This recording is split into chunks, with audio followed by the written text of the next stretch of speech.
you really plan on raising this girl all by yourself? This is every day?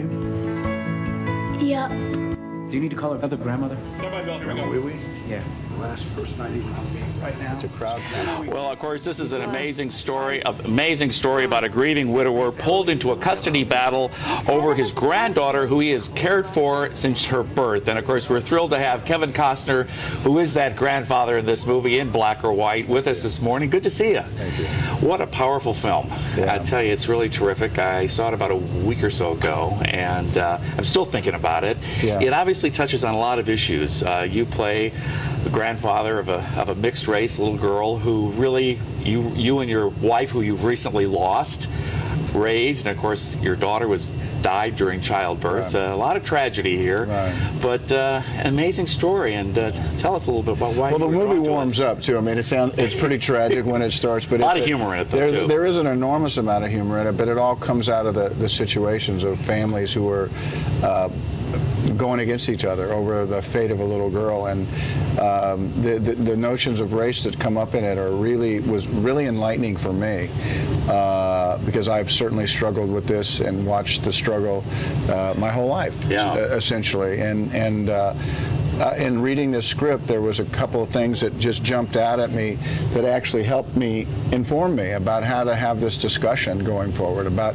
actually who am I in this conversation. And when I see something like that, I decide to make a movie like that. No matter what happens, I decide I'm going to make a movie, whether it's Dances with Wolves or Field of Dreams or this movie. Yeah. And this movie reminded me of those movies, the struggle to make it, and then why I made it. Exactly, and of course, this little girl is half black and she's half white, right. And of course her other grandmother, is played by Octavia Spencer, who's a wonderful actress, and you have some great scenes with her. Yeah. That must have been fun chewing up the scenery with her in a few of those scenes. Yeah, well, she's a good partner, and she understood that it was a chance to say something out loud that might help and inform other people, might be a good jumping off point to have this discussion that we're having a lot of difficulty with. Exactly.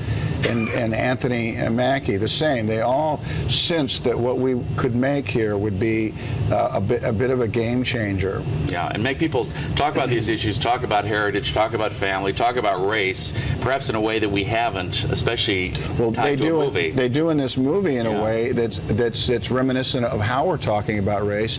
But then what happens is the movie makes us jump to where maybe how we could have this conversation, because the problem with it, it always breaks down. Yeah, exactly. And it breaks down for a lot of different reasons, and usually when people think they're losing,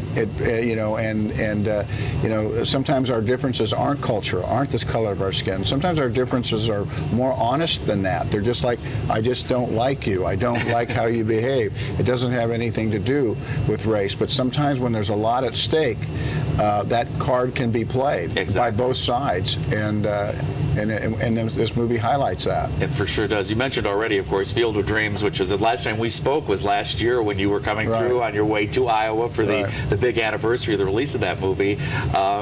Let's take a little listen to this, because it's just a little quick clip, because I think people always love to see this, and it'll make them cry a little bit.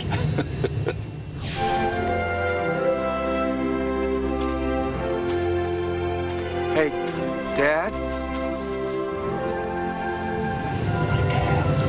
I have to catch. You know, it's so funny. Every time I think anybody watches this, and you and I have talked about this before, we've talked about this before, you can't kind of watch this movie without the tears coming to your eyes. Yeah, right? Movies can do that. The power of a movie can elicit all these emotions. That's why we still go to the cinema, because we know how to laugh. We know how to observe a level of heroism, to understand history, to actually look at racism, and movies can be about a lot of things, and certainly I've done that with my career. I haven't gotten stuck in genres. I've gone wherever I felt like traveling, and this movie was no different. And what's interesting about this, and you and I have talked about this before, is even though a lot of your films, Field of Dreams, Tin Cup, so forth, have a sports theme, you've always said, and I think it's absolutely true, they're successful not because the sports is just sort of a background thing. It's really because they're about other issues, about human issues. Well, there's good-looking girls in them, and that's a stable emotion picture. But women go go to the movies, men go to the movies, we like to see ourselves. We like to think that the people that are talking are expressing ideas that either we wish we could or we're really glad we didn't. But nonetheless, you watch this, you watch drama unfold in front of you, and the movies have always done that for us. And they can be about a lot of things, comedy, political thrillers. But once in a while, a movie can be about things that get said that maybe alter the way you think going forward. And that's really why, that's what I thought the potential for Black or White was, because I knew it did it for me. Yeah, exactly. Of course, another movie which, of course, is so iconic in your life and in all of our lives because it was such a great movie was Dances with Wolves, which you directed. And it's interesting to me, and I've never had a chance to ask you this, you've directed just a couple of films. You did that one, won an Oscar for it. Yeah, I directed The Postman and I directed Open Range. Yeah, exactly. Is directing something that you're not that interested in I always right now? keep pushing it off to somebody else because I think, oh, they can do it better than I can do it. And then I probably will play out the second half of my career directing more.